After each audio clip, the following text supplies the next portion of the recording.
పేరు పేరును కూడా ధన్యవాదాలు. ఎందుకంటే వేలాది మందిగా నిన్న హెలిప్యాడ్ దగ్గర ఇది ఇచ్చినా కూడా ఆ జైలు ప్రాంతంలో కానీ అక్కడ కానీ వేలాది మందిగా రోడ్లు మొత్తం అంతా కూడా ఏ విధంగా వచ్చారో అందరూ కూడా చూశారు. కాబట్టి జగన్మోహన్ రెడ్డి గారిని పోలీసులతోనో లేకపోతే ఇంకో రకంగానో ఆపచ్చు అనుకుంటే అది అసాధ్యమని నిరూపించిన నెల్లూరు జిల్లా ప్రజలందరికీ కూడా ధన్యవాదాలు తెలియజేసుకుంటూ, మామూలుగా జగన్మోహన్ రెడ్డి గారు నాకు సెక్యూరిటీ కల్పించండి ఈ విధంగా ఉందని చెప్తుంటే, జగనన్నకేమో 10 నుంచి 15 మంది 20 మంది ఇచ్చారు ఆయన చుట్టూరు సెక్యూరిటీ. అది కూడా ఉందో లేదో డౌట్. కానీ ప్రజలు రాకూడదని మాత్రం దాదాపు ఒక 2000 మందిని తీసుకొచ్చి పెట్టడం జరిగింది. ఎక్కడికెక్కడికి ఇది చేయటం జరిగింది. కార్యకర్తలందరికీ కూడా ఎక్కడ కేసులు పెట్టినా ఏమున్నా కూడా పార్టీ అండగా ఉంటుంది, మేమందరం కూడా అండగా ఉంటాం. తప్పకుండా వాళ్ళకి అన్ని రకాలుగా కూడా ఆదుకునేదానికి సిద్ధంగా ఉన్నామని చెప్పి తెలియజేస్తా ఉన్నాం. అలాగే ఒక వారం రోజులుగా నా మీద కొన్ని ఛానళ్ళు కానీ పేపర్లు కానీ కొంతమంది కానీ రకరకాలు మాట్లాడటం జరుగుతూ ఉంది. శ్రీకాంత్ రెడ్డి ఒక కన్ఫెషన్ రిపోర్ట్ ఇచ్చాడు. ఆ కన్ఫెషన్ రిపోర్ట్లో శ్రీకాంత్ రెడ్డి నేను కలిసి చేశాము, కొన్ని ఆస్తులు పెట్టారు. ఆ ఆస్తులు ఈ క్వార్ట్స్లో వచ్చిన డబ్బులతో శ్రీకాంత్ రెడ్డి నా బినామీ అని చెప్పి కొన్నారు అని చెప్పడం కూడా జరిగింది. నిజంగా పోలీసులు కానీ లేకపోతే ఆ ఇన్ఫర్మేషన్ ఇచ్చిన పాపం ఆ పోలీసులకు ఇన్ఫర్మేషన్ ఇచ్చిన నాయకులకు కానీ ఒక కన్ఫెషన్ రిపోర్ట్ రాయించేటప్పుడు కన్ఫెషన్ రిపోర్ట్ ఇచ్చి బలవంతంగా సంతకం జడ్జి ముందు కూడా చెప్పడం జరిగింది. ఏ విధంగా సంతకం పెట్టి రాయించేటప్పుడు కనీసం నిజాలు లేదంటే వాస్తవానికి దగ్గరగా అయినా ఒక రిపోర్ట్ రాయించాల. సరే, మంచో చెడో అందరికీ ఈ జిల్లాలో ఉన్న ప్రతి పార్టీకి తెలుసు, ప్రతి ఒక్కరికి తెలుసు. ఇదే ఛానళ్ళు ఏదైతే ఈరోజు నా మీద రాస్తా ఉన్న పేపర్లు కానీ ఛానళ్ళు కానీ ఆ రోజు కోడే కూశారు. ఏమని? అనిల్ రెడ్లకి వ్యతిరేకం, అనిల్కి గోవర్ధన్ రెడ్డికి పడట్లేదు, అనిల్కి పలానోళ్ళకి పడట్లేదు, వాళ్ళందరూ ఒక్కటయ్యారు, అనిల్ని ఇది చేస్తారు అది చేస్తారని రాశారు. ఇదే ఛానల్ ఈరోజు నేను కాకాని గోవర్ధన్ రెడ్డి గారు కూర్చోనంట మేము ఒక డీల్ చేసినామంట. ఈ జిల్లాలో అందరికీ తెలుసు అబ్బా, నాకు గోవర్ధన్ అన్నకి. సరే, అది మంచా చెడ గత 5 సంవత్సరాలు ఉప్పు నిప్పులాగా కనీసం ఆయన గడప కూడా నేను ఆ 5 సంవత్సరాలలో నేను మంత్రి అయిన తర్వాత ఒక్కసారి పోవటం తప్ప ఆ అన్న ఇంటికి కూడా పోలే. సరే, మా మధ్య చిన్న చిన్న మనస్పర్ధలు దూరం కావచ్చు, కొంతమంది దాన్ని పెంచడం కావచ్చు, కారణాలు ఏదైనా కావచ్చు. ఆ రోజుల్లో అంత మేము ఉంటే ఆ రోజు ఈరోజు పార్టీ మారి పెద్ద పెద్ద నీతులు మాట్లాడుతున్న వాళ్ళందరూ కూడా గోవర్ధన్ అన్నతో కలిసి గోవర్ధన్ అన్న దగ్గరికి నువ్వు చెప్పుడు మాటలు చెప్తూ నా మీద చెవులు కొరుగుతూ అక్కడ ఉన్న వాళ్ళు అట్లాంటిది ఈరోజు తీసుకొచ్చి నేను గోవర్ధన్ రెడ్డి గారు కలిసి చేశామన్నదే అక్కడే వాళ్ళు పాపం ఎత్తిపోయినారు. ఎందుకంటే ప్రజలందరికీ కూడా తెలుసు. రెండోది, శ్రీకాంత్ రెడ్డికి సంబంధించిన 3 ఆస్తులు రాశారు. హైదరాబాదు, నాయుడుపేట, గూడూరుకి సంబంధించి నా బినామీ అని రాస్తూనే ఉన్నారు. పాపం ఈ క్వార్ట్స్ డబ్బులు తీసుకొని వచ్చి పెట్టాడంట.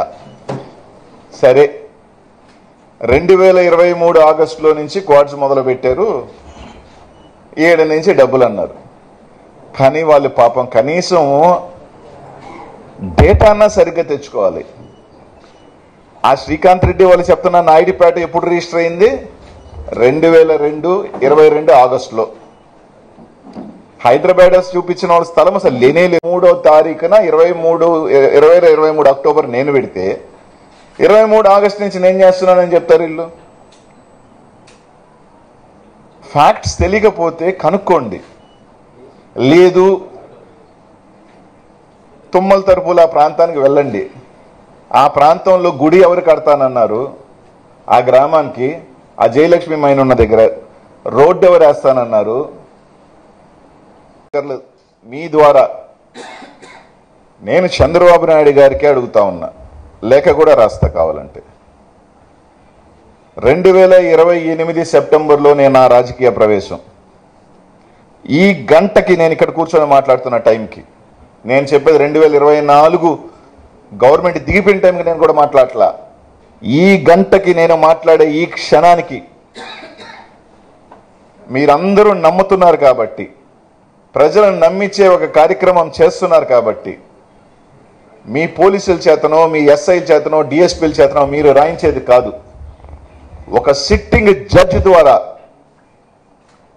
నేను 2028లో వచ్చిన రాజకీయానికి ఈ రోజుటికి నా ఆస్తుల్లో నేను సంపాదించిన ఆస్తులు ఆ రోజుటికి ఈ రోజుటికి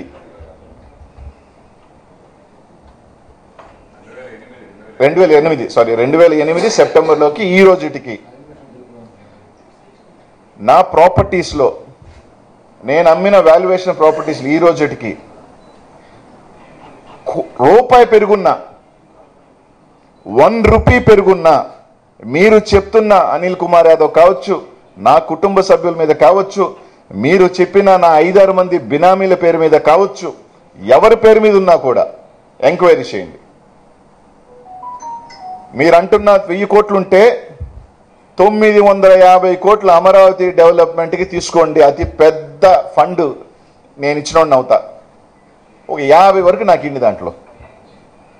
అది కూడా మీ దయ ఉంటే 1000 కూడా కావాలంటే తీసుకోండి, ఇబ్బంది ఏం లేదు నాకు.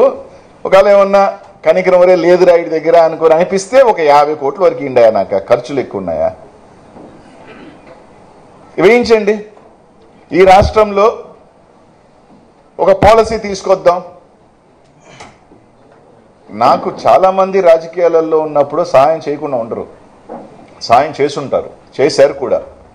కానీ రాజకీయాలలో ఉన్నప్పుడు మన దగ్గరికి చాలామంది సహాయానికి వస్తారు. నేను ఆస్తులు కూడా కట్టుకోవాలా. నాకు ఎవరైనా 10 మంది సాయం చేసుంటే నా కిందున్న వాళ్ళకో ప్రజలకో సాయం చేశానే తప్ప, నేను నా కుటుంబ సభ్యులు నా బిడ్డలు బాగుండాలా అని చెప్పి నేను ఎక్కడ మీరు చెప్పినట్టు చెన్నైలోను 50 కోట్ల ఇల్లులో, లేకపోతే ఆఫ్రికాలో పెద్ద పెద్ద మైన్లో, లేకపోతే పెద్ద బిల్డింగ్ కాంప్లెక్స్ నేను కట్టలా. ఈ రోజుది కూడా నేను చెప్తున్నాను కదా, రైట్, నాకు ఈరోజు పవర్ లేదు, నేను ఎమ్మెల్యేని కాదు. ఒక సిట్టింగ్ జడ్జిని వేసి అనిల్ కుమార్ యాదవ్ ఆ రోజుకి ఈ రోజుకి ఆ రోజున్న ఆస్తులు ఇస్కాన్ సిటీలో ఉన్న పొలాల వాల్యుయేషన్ ఈ రోజు ఎంత, ఈ రోజు ఆయనకు ఆస్తులు ఎంత కొన్నాడు, ఆయనే కాదు మీరు చెప్తున్న ఆయనకున్న 5 మంది ఏదైతే పేర్లు వేస్తున్నారో వాళ్ళ పేర్ల మీద ఆస్తులు కానీ ఎంక్వైరీ చేయండి. ప్రజలకు కూడా తెలియనియండి. అనిల్ ఆస్తులు కూడగొట్టుకున్న ఒక అవినీతి పరుడు, 1000 కోట్ల ఆస్తి కూడగొట్టుకున్నాడు తెలియనియండి, చెప్పండి, పర్లేదు. మీకే రాసిస్తానని చెప్తున్నాను, అమరావతికి పెద్ద ఫండ్ నాదే అవుద్దని. రాజకీయాల్లో చాలామంది చాలా అవసరాలకి సాయం చేస్తారు. ఈరోజు నేను 7 సంవత్సరాల పాటు దాదాపు 200 మందికి 2000 చొప్పున పెన్షన్ ఇచ్చినా నేను ఈరోజు చెప్పుకోవాలి. ఎందుకంటే ఈ చేతితో సాయం చేసింది ఈ చేతికి తెలియకూడదు అనుకునే మనస్తత్వం నాది. ఇంత మాట్లాడుతూ ఉన్నారు. ఈ రోజు కూడా నెల్లూరు నగరంలో తెలుగుదేశం భార్యాభర్తలు నా నాశనం కోరుతూ మాట్లాడుతుంటారు. అదే వాళ్ళ కూతురు పెళ్లికి నా గడప తొక్కి, ఆ రోజు కూడా తెలుగుదేశంలోనే ఉన్నారు వాళ్ళు, నా గడప తొక్కి నా బిడ్డకి సాయం చేయమంటే 10 లక్షలు సాయం చేసినోండి నేను. ఈ జిల్లాలో ఎవరైనా చేయగలుగుతారా? నా నియోజకవర్గంలో నా మైనారిటీ సోదరులు అందరూ వచ్చి పలానా అతనికి సాయం చేయొద్దు అని చెప్తే, తన బిడ్డకి 3 రోజుల్లో లండన్లో 12 లక్షల ఫీజు కట్టాలి సాయం చేయమని నన్ను అడిగితే, అతను కూడా నా గురించి మంచిగా మాట్లాడేదానికన్నా కూడా రోడ్డుకి నా గురించి మాట్లాడుతున్నాను. 3 రోజుల్లో లండన్లో నా ఫ్రెండ్కి ఫోన్ చేసి ఆ ఫీజు కట్టమని చెప్పి అతను ఎలా ఉన్నా కానీ బిడ్డ జీవితాన్ని మనకి ఎందుకని చెప్పి కట్టిన వాడిని నేను. ఈ విధంగా ఏ రోజు నేను ఇవన్నీ వచ్చి ₹1,00,000 ఇస్తే పేపర్లోనూ టీవీల్లోనూ ఫోటోలు వేసుకొని అపరదానకరణలు అని చెప్పుకుంటున్న రోజుల్లో కూడా నేను ఎప్పుడు నేను చేసిన సాయం నేను చెప్పుకోను కూడా. ఎందుకంటే మంచి అయినా చెడైనా దేవుడు లెక్కలేస్తాడు కాబట్టి. ఆ విధంగా నాకు చాలా మంది సాయం చేసి ఉంటారు. దాన్ని నేను 10 మందికి నాకు వచ్చింది సాయం చేశాను. నేను ఆస్తులు కూడగట్టుకున్నానా లేదా తేల్చండి. పాపం నా అనుచరుడు వేసుకున్నా ఎవరైనా వేసుకుంటే అది అనిల్ కుమార్ యాదవ్ సరిపోతుంది అనుకుంటే కాదు కదన్నా. రైట్, నేను ప్రెస్ మీట్ పెట్టిన తర్వాత కంపెనీ మూసారు. 400 కోట్లతో ఆ కంపెనీ మీరు చైనాకు పంపించిన బృందంతో ఎగిరిపోయింది. అక్కడే ఎవరే వాళ్ళు మేము సహకరించము, ఇది సెట్ కదా, అప్పుడే ఎగిరిపోయింది. మేము గ్రామీణ యువతకి మేము అవకాశాలు కల్పించాలనుకున్నామా? ఆ కంపెనీలో ఏం పనులు ఉంటాయో తెలుసనా? రాయెత్తుకు వస్తారు, రాయెత్తి మిషన్లు వేస్తారు, పౌడర్ వసద్ది ప్యాక్ చేస్తారు. దానికి ఏ పనులు ఉంటారు పాపం? లేబర్ ఉంటుంది, అంతే కదా. మీరు ఆ పనిలో మీరు ఉద్యోగం కలిపి ఒక సాఫ్ట్వేర్ పెట్టించండి, ఓకే. లేదంటే ఇంక ఇండస్ట్రియల్ తీసుకురండి, ఓకే. ఈ ఇండస్ట్రీలో మహా అంటే 50 మంది పట్టుమని, లేదా 100 మంది. ఇప్పుడు రొయ్యల ఫ్యాక్టరీ పెడితే రొయ్యలు వదొస్తాలే, ఏం పని అది? ఆడున్న మహిళలకి రొయ్య అంటే సేమ్ అంతే. ఇది దానికి మేము పెట్టాలనుకుంటే ఇది చేశారు, అది చేశారు. మీరు 20. ఇది ఇంకొకటి, నీ కంపెనీ నుంచి, మీ కంపెనీలు ఆయన చెప్పిన కంపెనీలు ఫిని, లక్ష్మీ క్వార్ట్స్ నుంచి లక్ష్మీ నరసింహ మినరల్స్ అనే కంపెనీకి, ఆ కంపెనీకి మైన్ లేదు, ఆ కంపెనీకి ఎండిఎల్ లేదు. ఇదిగో లక్ష్మీ నరసింహ మినరల్స్ అనే కంపెనీ, ఈ ధనలక్ష్మి మైనే లేదులేండి, అసలు ఇల్లీగల్ మైన్ పక్కన పెడదాం. ఈ కంపెనీకి దీనికి మైన్ లేదు, దీనికి ఎండిఎల్ లేదు, ఎక్స్పోర్టర్ కాదు. 10 కోట్ల రూపాయల పైన డబ్బులు ఆ కంపెనీకి ఎందుకు కొట్టారు? నేను చెప్తాను ఎందుకు కొట్టారంటే, ఈ కంపెనీ మేము గతం నుంచి చెప్తున్న శోభారాణి, శ్రీనివాస మైన్, సిద్ధి వినాయక మైన్లో పర్మిషన్ లేని మైన్స్లో నుంచి బ్లాస్టింగ్ చేసి మెటీరియల్ ఎత్తి ఈ కంపెనీల ద్వారా ఎక్స్పోర్ట్ చేశారు కాబట్టి ఆ డబ్బులు ఈ కంపెనీకి కొట్టారు. ఇది వాస్తవమా కాదా? ఒకటి ఎక్స్ప్లెనేషన్ అండి, మీ కంపెనీ నుంచి ఆ కంపెనీ ఎందుకు కొట్టారు? విపిఆర్ గారు చెప్పారు కదా, నా మీద విమర్శ చేస్తే నేను కామన్. విమర్శ కాదనట్లా, స్టేట్మెంట్లు మీరు తీయండి, అవునా కాదా? నిన్న ప్రశాంతమ్మ గారు చెప్పారు కదా, ఆడిసుకెత్తుతున్నారు ఇట్లాంటి, మీరు ఏదైనా ఇట్లాంటివి మాట్లాడి, అదే కదా మాట్లాడుతున్నాను సార్ నేను కూడా. మీ మైన్స్లో నుంచి ఈ మైన్కి, ఈ కంపెనీకి ఎందుకు 10 కోట్ల పైన క్యాష్ వచ్చింది? ఆ కంపెనీకి మైన్ లేదు, ఆ కంపెనీకి ఎండిఎల్ లేదు, ఆ కంపెనీ ఎక్స్పోర్టర్ కాదు. ఆ మైన్లకు సంబంధించిన పెట్టిన సీసీ కెమెరాలు తీసుకెళ్తే ఆ కంపెనీలు, ఆ మైన్లు ఇల్లీగల్ మైన్కి సంబంధించి గతం నుంచి నేను మొత్తుకుంటున్న మైన్స్లో నుంచి మెటీరియల్ ఎవరెత్తారు, బ్లాస్టింగ్ ఎవరెత్తారు? బోర్ హోల్స్ ఎందుకు వేస్తారు?